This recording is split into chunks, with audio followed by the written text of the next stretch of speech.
All right, so what are the businesses that almost never fail? When I saw this video, I was really curious to what the businesses are, because there's a lot of statistics out there about how, 60, 70% of businesses fail, and who would not want a business that never fails? So being a fan of Codie Sanchez, having watched many of her videos over the last few years, and she's brought a lot of awareness just to people becoming entrepreneurs in general. But I don't always agree with everything that she says. We'll take a look. Let's see what she has to say. What are these businesses? It says over 50% of you want to start your own business, but less than 10% of you ever will.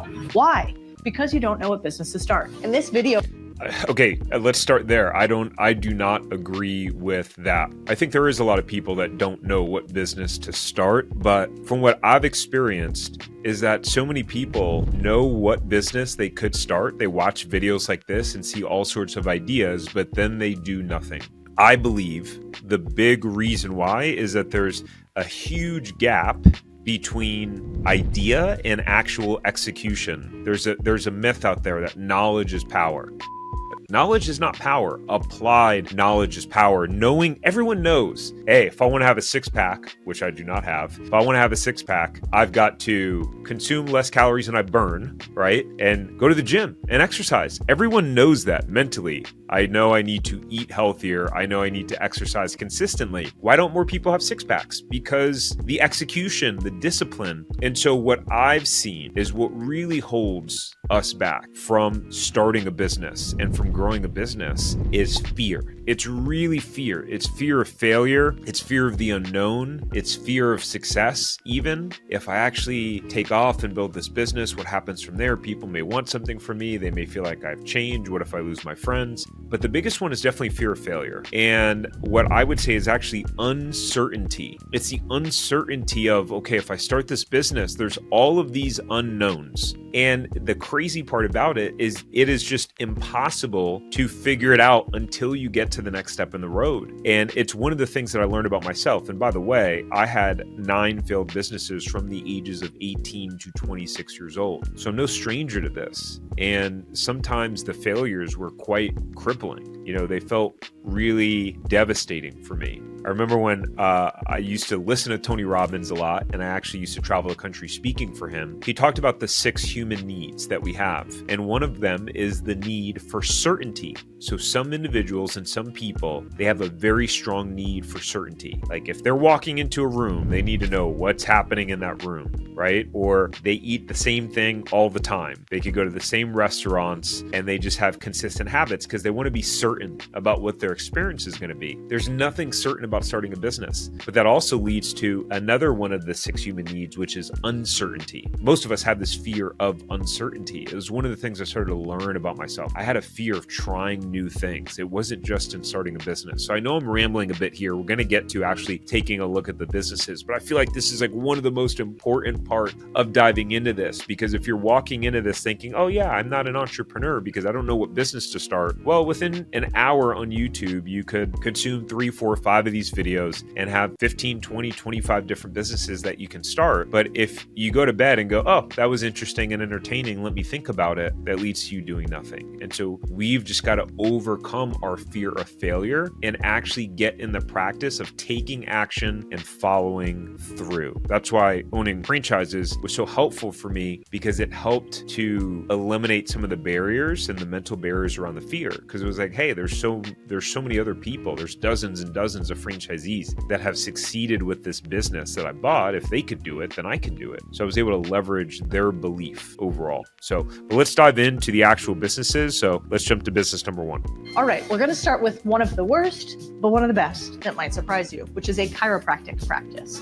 Now, I wasn't even going to include this one because it does mean that you're going to have to get licensed. You're going to have to go through some certifications. But the reason I did is because if you think about medical profession taking the better part of a decade and being really expensive to go to, chiropractic is way down here, maybe 3 to 4 years on average. So you could start at a lower level and scale your way up as opposed to having to be the doctor that your parents always wanted you to be. Let's start with the barriers to entry. Startup costs. How much is this bad boy going to cost you? The startup cost for a chiropractor. Okay, I was really surprised that this was one of the ones that she put on here, which was a chiropractic office. Because in the beginning of the video, part of what I skipped was her putting things that were easy to start, low barrier to entry. And that is not a business that has low barrier to entry. But hey, at the end of the day, yes, medical businesses and practices have a much lower failure rate. And actually, what's funny is the average person, you may watch this and go, chiropractic? How the hell am I going to start a chiropractic franchise? I'm not a chiropractor. I don't know any chiropractors. What's funny is so I'm the CEO and founder of a company called Franchise Empire, where we help individuals find, vet, buy, and launch money-making franchises. When you hear the word franchise, you probably think of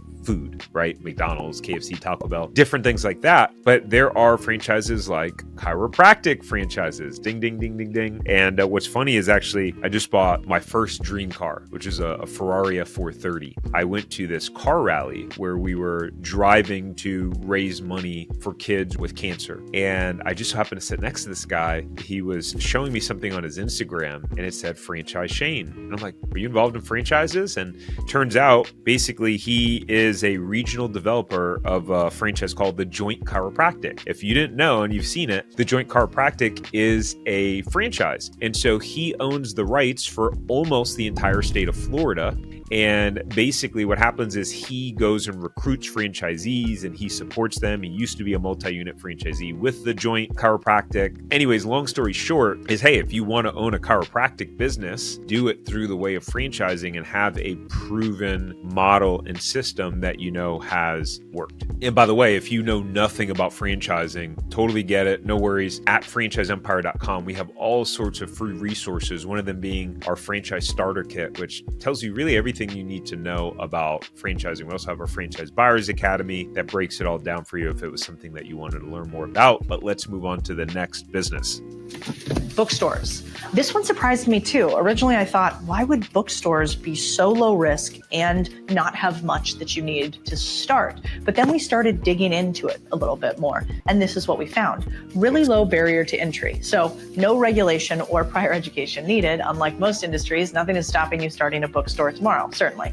Low concentration. Yes, while no doubt online bookstores are everywhere, physical bookstores still offer a unique shopping experience. And a lot of times they're partnered with things like a pop-up cafe, a little store with additional goods in them. And they encourage you to browse and discover an inviting atmosphere that an online retailer couldn't actually have. And the proof is in the data. Despite a slight decline in 2023, print book sales were still up 10% higher than in 2019, the last pre-pandemic year. And Okay, let's dissect this one. I got to disagree on this one. Okay, first of all, that data point around print book sales, where are most people order, even if you're reading a physical book? Did you buy your last physical book from a bookstore? No. I looked it up. Amazon has 22% of the book market. So 1 out of every 5 books are purchased just through Amazon. That's not even factoring other websites or people maybe ordering directly from an author or something like that. So I just think that this is a space that I would not want to compete in. So by the way, you had Borders, right? Borders, the company, they declared bankruptcy in 2011, closed 600 stores down. And this is probably where she's going with this. I did find a stat on Barnes & Noble's that in 2023, they opened more stores in 2023 than all of 2009 to 2019 combined. And in 2024, they plan to open 50 more stores. So in my mind, I would be thinking, hey, out of all the opportunities that I have to start a business, make sure that I hit a home run in the first time and really produce like meaningful income. Sorry, a bookstore ain't it. That's not where I'm going with that. If you're going, hey, I want to replace my income, I don't know that I want to go and compete with a Barnes and Noble. Now, hey, if you love books and it's a labor of love and you want to do that, but if you're looking to replace your income, really, you want to open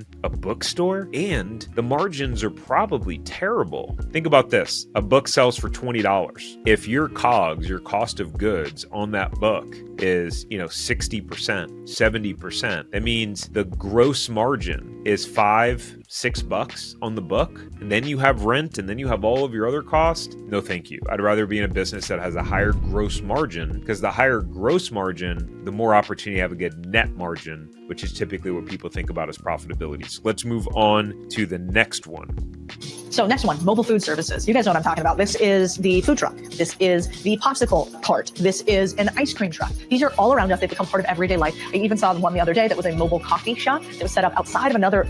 I don't know what it is about food, but everyone and their mom wants to open a food business. I don't know what it is about food. Maybe because it's, it hits your taste buds and it can create these feelings of nostalgia and people, the idea of breaking bread with other people, the community element. But guys, let me break it to you. Food is one of the lowest profit margin businesses that exist. It is widely and commonly known that food is one of the least profitable businesses that you can start. And it's a very tough business. When I say tough business, is it requires a lot of hard work. There's a tremendous amount of turnover, meaning you're constantly having employees leave, and there's a lot of competition. Now look, my first franchise was a food franchise. So I get the hypocrisy here, but learn from my mistakes. My wife and I put up $340,000 for our first food franchise, not knowing that I could have opened up a different type of franchise that had double or triple the profit margins. So a lot of just food businesses in general, the profit margins are often like 5 to 12%. I want you to think about this. I live in Florida, right?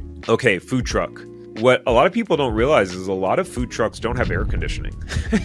Or they're more expensive to have it, especially if you're cooking in it and there's heat. They're very dirty, hard to clean. You have to park them somewhere. You have to dump the grease if you have grease. You have to fill them up with water. Like, it's a tremendous amount of work for what I feel like if you're going to put in that level of work and effort, why not go for something that has a higher revenue opportunity? I guess it depends on your goals too. Are you going to be the one driving the food truck? If that's the case, if you're the one manning it or womanning it, see what I did there? Then you're not making money unless you are working in your food truck. And you go, no, I'll hire people. I'll hire people to work the food truck. Okay, great. You're going to trust a 19-year-old to go drive your food truck, right? Yeah, maybe I will. Okay, cool. What happens when that person doesn't show up for work? What happens when they quit? I mean, I just think there's so many obstacles to this business. Again, having been in the food business, it is a hard business to be in. So I get that it looks sexy and it's like, oh, I got this food truck and it's exciting. But man, I want to see people go into businesses that put them in a position to win. I mean, for me, I think, okay, what can I cash flow with? What has exit potential, meaning that I can sell one day where I'm not going to become a slave to my business? I don't know that I'm seeing, having food truck as that sort of business. I don't know. What do you think? Let me know in the comments below. And by the way, if you're thinking, okay, yeah, I want to be in something that has lower startup costs, less risk. For some of you, the franchise path could be that. I actually put together a PDF and a video called 5 low-cost franchises that all make $1 million or more. Cool thing is that there's proven, verifiable data on franchisees producing over $1 million in sales. If that's something you want to check out, you can go grab it at franchiseempire.com/low cost. The link will also be down below if you want to go check it out. All right, let's talk about the next one, Florist. I'm obsessed with this idea. I think when I retire, I want to be a florist and apparently have a bookstore, and that's it. Then no more internet. We'll shut this all down. You'll never hear from me again. But the florist businesses are interesting for lots of different reasons. One, you can scale this quite easily. You can scale this from a tiny little wagon that you sell some bouquets out of to a big enterprise where you do weddings and events and thus have a big front end filled with flowers, but also a big back end where you fulfill $100,000 plus orders. Let's get into barriers to entry. So no formal education is typically required to become a florist. I don't think there's a PhD that anybody's requiring, at least not yet, at least not until the government gets its hands on it. Licensing requirements also are really not a requirement. So most states in the US don't require specific licensing or certification to work as florists, which is great. And you can start as many ways as you can think of. And you can fit it around your current life. The other thing is you can do freelance work. So some florists begin their careers by offering freelance services for small scale events, right? I actually really like this idea personally. I think that it's very unique. I think that the opportunity, again, when you think about starting a business, like I want to think about how can I be efficient, right? And I like the idea of doing flowers for events. I think that you can have higher ticket orders. I mean, if you think about it, pretty much almost every holiday can become an excuse to buy flowers, but you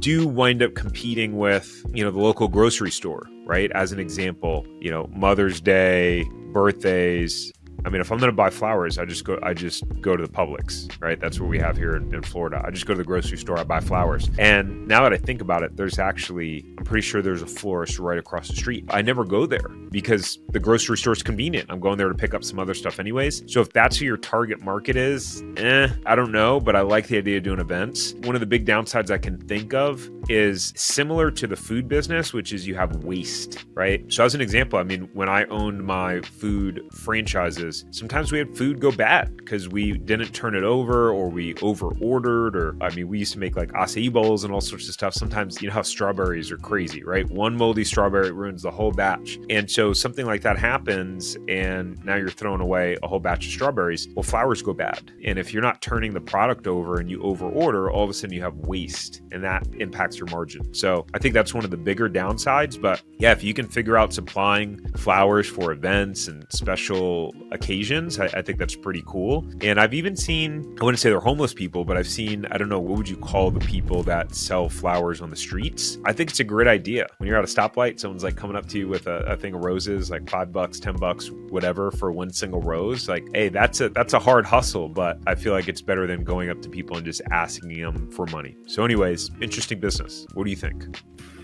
All right, next one, pet care services. This could mean lots of different things. It could be grooming them, so washing, trimming, cutting the nails, etc. It could mean walking them. It could mean babysitting them. It could like those little pet hotels. Lots of different ways to service man's furry friend. What's interesting is the market is quite fragmented. There are some big companies in this industry, but that's not really the majority of them. Most pet service industries that aren't the few VC-backed ones you can think of are done locally. And I think a lot more money can be made by specializing in what types of animals. I'll tell you what, I like this business. Why do I like this business? Because number one, I have a dog and we used to have a cockapoo and he had to be groomed. Yeah, he had to get a haircut and a bath. He would stink after rolling around in the dirt. He would love to roll around. And I think it's a great business. And for people, they will spend money on their kids and their pets before they'll spend money on themselves. And so I think this could be a great business. Some of the challenges that I would see is maybe a lot of competition. Number one is there's probably a lot of businesses because it's such low barrier to entry, depending upon how you do it, right? If you're talking about having like a mobile grooming van where you have like a wash and go and it's all set up on the inside, I mean, someone's got to really know and spec that out and then put in the money to build one of those vans. Those things could range from $20,000 to potentially even, $80,000, $100,000 for a really decked out van that has all the bells and whistles. We've actually had a bunch of clients that have bought these sort of franchises, these mobile grooming franchises. And again, if you're interested in kind of knowing what some of those options are, which ones are proven in the marketplace, we put out a weekly newsletter where we highlight franchises of the week. So I'll leave a link in the description where you can sign up for our newsletter and get a franchise of the week in your inbox every week. But yeah, we've had a few people do this and they don't have to figure it all out and how to build out the van and how to go market. They have the blueprint, they have the playbook,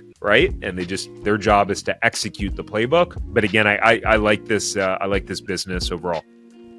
The next one is bed and breakfast, which we could also say was Airbnb and property management. So we kind of lumped these all together. Again, thinking of the stair-step method. So what's fascinating is you used to have, I'm not even going to go much further with this one. The idea of a bed and breakfast seems a little bit stressful for me. The hospitality business is, I think, similar to the food business, where it's just a very difficult business. I mean, if you have your own bed and breakfast, are you doing the cleaning? Do you have a full-time cleaner in-house? I mean, bed and breakfast, I think, is a little bit more manual than just an Airbnb. And I don't know. I don't know that would be a business I want to be in. I don't know. I'm curious, what are your thoughts? Is that something that you would approach as like your first business to get yourself free from corporate America? Is that the hill you're willing to die on, or you're going other paths first? I'm not sure. Let me know, but I don't really have any more interest in saying anything else about this topic.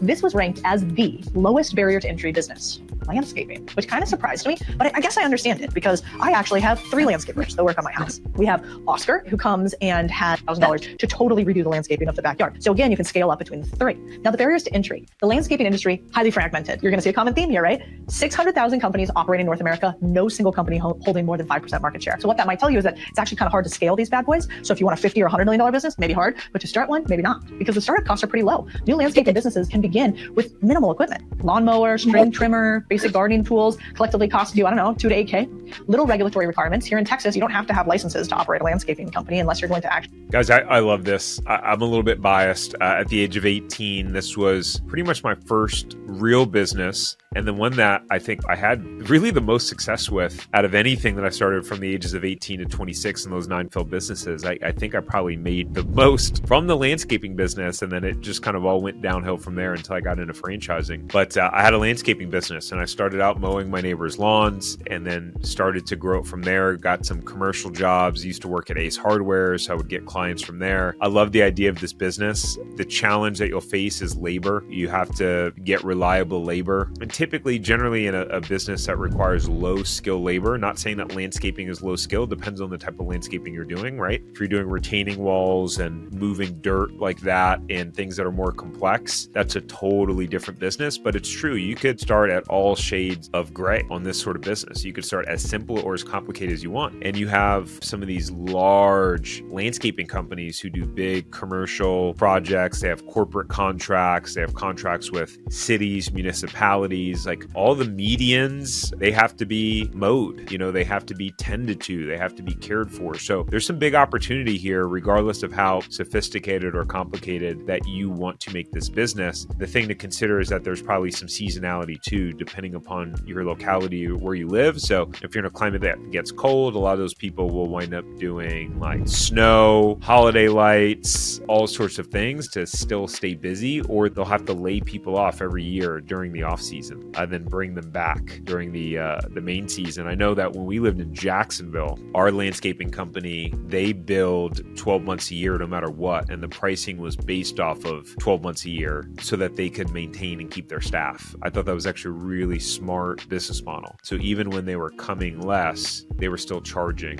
the same amount. I thought that was pretty clever. But let me know what you think about these 7 businesses. Which one is your favorite? Which one would you start? And if you got value out of this and you enjoyed it, make sure to hit the like button, subscribe down below. And I think that you would really enjoy this video here that's up on the screen about businesses that I put that have low failure rates. So let's dive into that one.